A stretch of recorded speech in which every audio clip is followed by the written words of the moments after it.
All right, moving on. The last two parts, guys.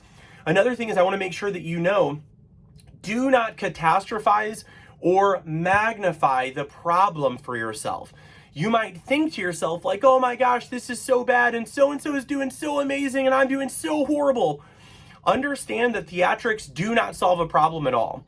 And if your first go-to is to start comparing and to start, complaining about how, this is so bad and everything is so horrible and they've got it easier, instead of simply looking at, they seem to be doing really well.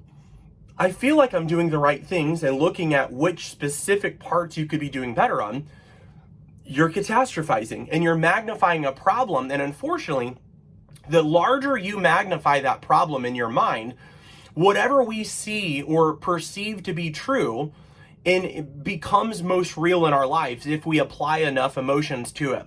And what that means is that if you're so focused on the fact that the scale hasn't moved as much as so-and-so has, even though they might have had a shorter dieting history, even though you might have gained 6 pounds of lean body mass, lost 5 pounds of actual of body fat, you might just only be comparing to the fact that they're down a little bit more than you are on the scale.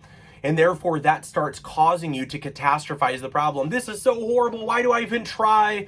Blah, blah, blah. Now the problem is that what's happening is you're allowing the emotions to come up and start theatrically demonstrating themselves instead of coming up with a solution.